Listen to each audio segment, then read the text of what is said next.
भीष्म बोले बेटा इतना बड़ा अत्याचार मत कर, मुंह खाने के लायक नहीं छोड़ेगा, समाज के लोग क्या कहेंगे।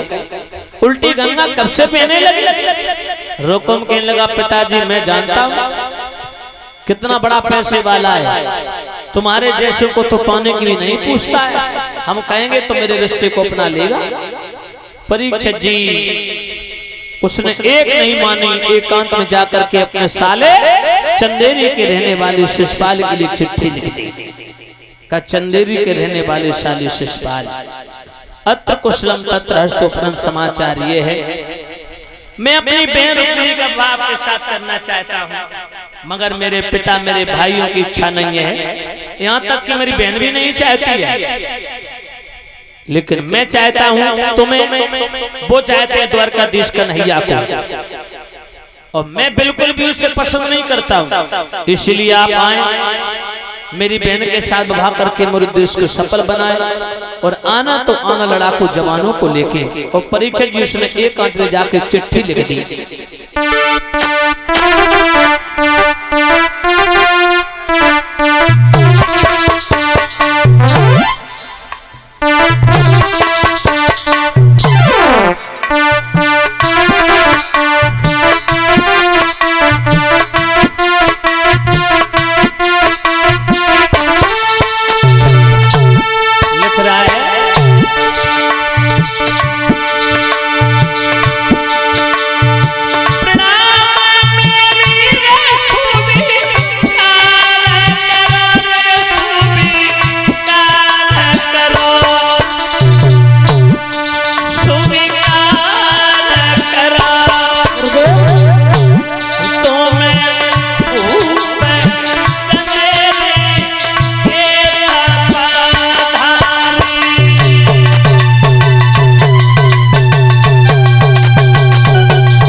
हेलो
आना लड़ाकू जवानों को लेके, क्योंकि यहाँ पर द्वारकाधीश कन्हैया के आने की संभावना है।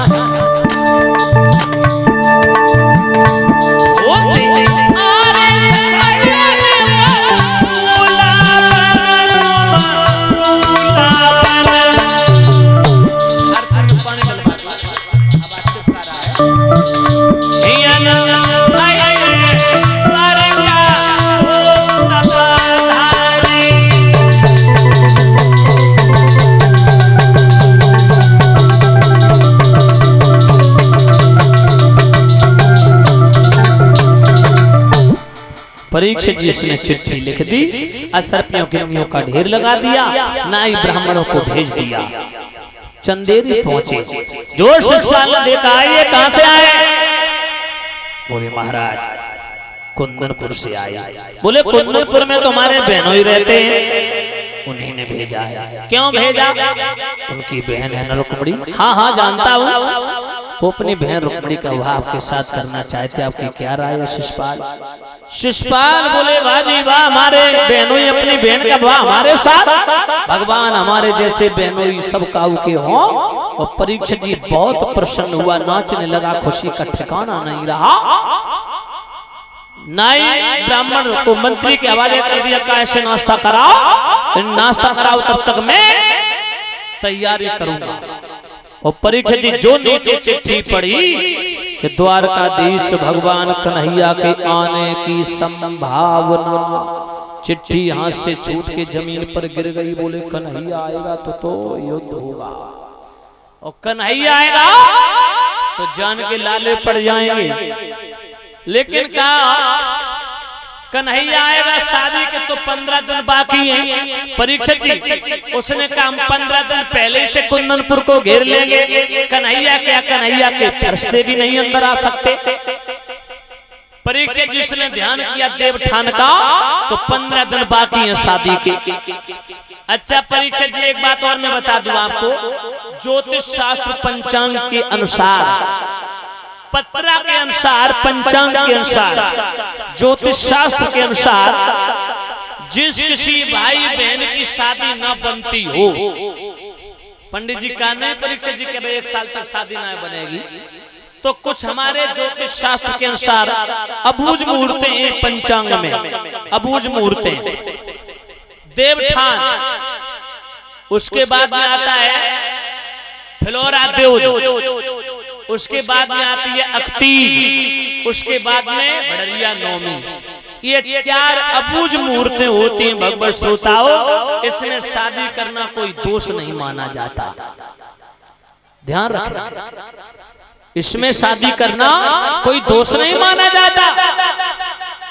तो परीक्षित जी 15 दिन पहले से उसने संकल्प लिया कुंदनपुर को घेरने का। नाई ब्राह्मण को नाश्ता कराया और स्वयं चला है परीक्षित जी अपने हितैषी प्रेमियों के लिए चिट्ठी बांट दी, खत तत्काल बांट दिए। बारात की तैयारी होने लगी और स्वयं दूल्हा बनने के लिए अपनी भाभी के आंगन में पहुंचा। अब परीक्षित जी सगी भाभी तो कोई थी नहीं, एक मोह बोली भाभी थी टोला मोहल्ला की। पहुंचा, भाभी भाभी भाभी, भाभी बोली कौलला देवर क्या बात है? बोले दूल्हा बनाओ। भाभी कहने लगी न चिट्ठी न लगो न पाती, और दूल्हा बन के कहां जाओगे? बोले भाभी तेरे आंगन में ऐसी देवरानी लाऊंगा जो दूर अंधेरे में बैठा दे, दूर से चमकेगी। भाभी कहने लगी सुखा सूरज या प्लेट फटोई के आवेगी। बोले मैंने तो देखी है, इतनी सुंदर है, हमारे तो बहन की नंद है। भाभी कहने लगी तेरा भला हो, तेरा सत्यानाश हो रे, ये उल्टी गंगा कब से बहने लगी? तो अपनी बहन की नंद के साथ शादी करेगा नकटा, मुंह दिखाने के लायक नहीं रहेगा, वो देवी है तेरे लिए। शिशुपाल के लगा तू हमें ज्ञान मत दे, ऐसी देवियां देखी जाए तो शादियां बंद हो जाएं, दूल्हा बना। परीक्षित जी 4-4 10 लड़कियां भाभी टोला मोहल्ला से पकड़ के लाई, दूल्हा बनाने लगी, ढोलक बाजने लगी। माता बहनों, लेकिन दूल्हा बनाते समय बहुत बुरे बुरे अशगुन हुए।